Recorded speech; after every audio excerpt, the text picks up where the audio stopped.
Hello बच्चों, स्वागत है आपका ज्ञान मंथन एजुकेशन पर। आज की इस वीडियो में हम बात करने वाले हैं कूलाम के नियम के। मोस्ट इंपोर्टेंट टॉपिक है आपकी 12th बोर्ड एग्जाम के लिए। कई बार ये बोर्ड एग्जाम में क्वेश्चन पूछा गया है। तो चलिए शुरुआत करते हैं। सबसे पहले इस नियम को समझते हैं कि कूलाम ने अपने नियम में कहा क्या है। तो कूलाम ने कहा है कि दो बिंदु आवेशों के बीच लगने वाला बल का मान उन आवेशों के परिणामों के गुणनफल के अनुक्रमानुपाती तथा उनके बीच की दूरी के वर्ग के व्युत्क्रमानुपाती होता है। ठीक है, अगर हम मान लेते हैं कि हमारे पास ये दो बिंदु आवेश है Q1 और Q2। ठीक है, यहाँ पर हमने मान लिया Q1 आवेश है, यह हमारे पास Q2 आवेश है और इनकी जो बीच की दूरी है उस दूरी को हम मान लेते हैं कि वो दूरी हमारे पास R है। ठीक है, इतना क्लियर हुआ। और इनके बीच लगने वाला जो बल है वो F। इतनी सारी चीजें हमको माननी है। अब कूलाम ने बोला है कि जो आवेशों के बीच लगने वाला बल है उन आवेशों के परिणामों के गुणनफल मतलब Q1 गुणित Q2 के बराबर है, ये गुणनफल के अनुक्रमानुपाती है। ठीक है, तो किसके अनुक्रमानुपाती है? दोनों आवेशों के गुणनफल के अनुक्रमानुपाती है। ये हमारी इक्वेशन फर्स्ट बन गई। उसके बाद कूलाम ने कहा है कि उनके बीच की दूरी के वर्ग के व्युत्क्रमानुपाती है। जो फोर्स है ये किसके व्युत्क्रमानुपाती है? तो उनके बीच की दूरी के वर्ग के व्युत्क्रमानुपाती है। तो यहाँ पर हमारी इक्वेशन नंबर 2 बन जाएगी। इतनी सी बात की जिनको हमके गणितीय रूप में यहाँ पर लिखा है। कूलाम ने कहा कि दोनों आवेशों Q1 और Q2 के बीच लगने वाला जो बल है F, इनके मतलब इन आवेशों के गुणनफल के अनुक्रमानुपाती है। तो हमने अनुक्रमानुपाती लिख दिया। और उसके बाद कहा कि इनके बीच की दूरी R के वर्ग के व्युत्क्रमानुपाती है। तो यहाँ पर हमने व्युत्क्रमानुपाती का साइन लगा दिया है। ठीक है, इतना क्लियर। अब इन्हीं दोनों इक्वेशन को हम मिलाते हैं तो हमें लिख देते हैं समीकरण 1 व 2 से। ठीक है, तो F तो ऐसे ही रहेगा, अनुक्रमानुपाती का साइन भी सेम रहेगा। ऊपर क्या आ जाएगा आपका Q1 Q2 गुणे में, और नीचे क्या है आपका R का स्क्वायर, R का वर्ग। ठीक है, अब हम इस अनुक्रमानुपाती के साइन को हटाएंगे तो हमको एक नियतांक लिखना पड़ेगा और नियतांक हम रखेंगे K। F is equal to K Q1 Q2 upon R square. ये होता है हमारे कूलाम का नियम। ठीक है, इतना समझ में आया? इतना सा आपका कूलाम का नियम होता है। यहाँ पर K क्या है?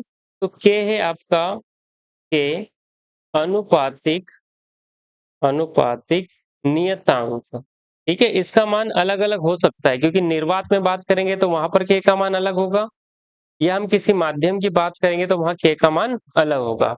अगर निर्वात या वायु की बात करते हैं, निर्वात या वायु की बात हम करते हैं तो वहां K का मान होता है K is equal to 1/4 pi epsilon naught. ये मान होता है K का। ठीक है, और कहीं हम अलग जगह पर बात करते हैं, कहीं माध्यम में बात करते हैं तो माध्यम में इसका मान चेंज हो जाता है। अगर ये वाला K का मान यहाँ पर मैं पुट करता हूं तो ये क्या बन जाता है आपका F is equal to 1/4 pi epsilon naught Q1 Q2 upon R square. ठीक है, ये हो गया आपका कूलाम का नियम। इसको इक्वेशन नंबर हम यहाँ पर थर्ड दे सकते हैं। ठीक है, ये अभी हमने बात करी निर्वात या वायु में। एप्सिलॉन नोट यहाँ पर क्या होता है? तो एप्सिलॉन नोट होता है यहाँ पर निर्वात की विद्युतशीलता।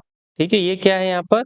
निर्वात की विद्युतशीलता, विद्युतशीलता, ये आपको ध्यान में रखना है।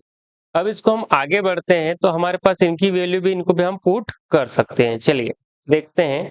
तो एप्सिलॉन नॉट की वैल्यू क्या होती है? तो एप्सिलॉन नॉट की वैल्यू होती है 8.854 इंटू 10⁻⁻12 कूलाम स्क्वायर पर newton metre, newton metre, coulomb square पर न्यूटन मीटर।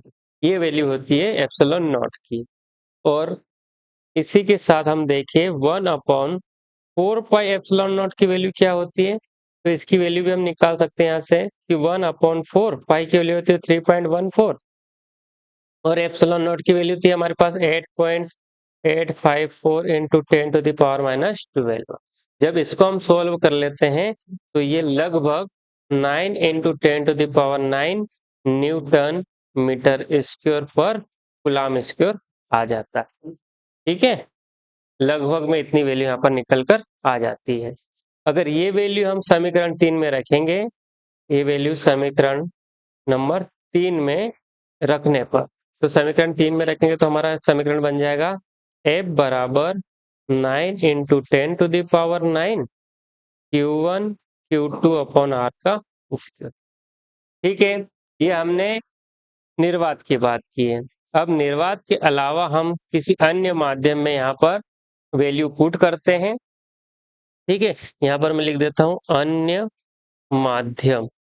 अन्य माध्यम में वैल्यू पुट करेंगे तो k की वैल्यू होती है k is equal to 1/4 pi epsilon. यहाँ पर एप्सिलॉन नॉट नहीं है, सिर्फ एप्सिलॉन होता है। ठीक है, और हमारे पास वैल्यू क्या थी, Q1 Q2 अपॉन R का स्क्वायर हो गया। अब एप्सिलॉन किसके बराबर होता है, तो एप्सिलॉन बराबर होता है एप्सिलॉन नॉट k के बराबर होता है। अगर इसकी जगह हम ये वाली वैल्यू पुट कर सकते हैं। ठीक है, इतना। तो ये अलग अलग पद्धतियों में अलग अलग इसका मान रखा जाता है। तो हम कूलाम के नियम को अधिकतर यहीं तक पढ़ते हैं। ठीक है, यहाँ पर ही आपका कूलाम का नियम समाप्त हो जाता है, लेकिन कुछ एक्स्ट्रा चीजें मैंने आपको यहाँ पर जानकारी दे दी है। तो वीडियो अच्छा लगा हो तो लाइक कीजिए, अपने दोस्तों के साथ शेयर कीजिए और चैनल को सब्सक्राइब कर लीजिए। नए वीडियो में मिलेंगे और नए टॉपिक के साथ, तब तक के लिए धन्यवाद।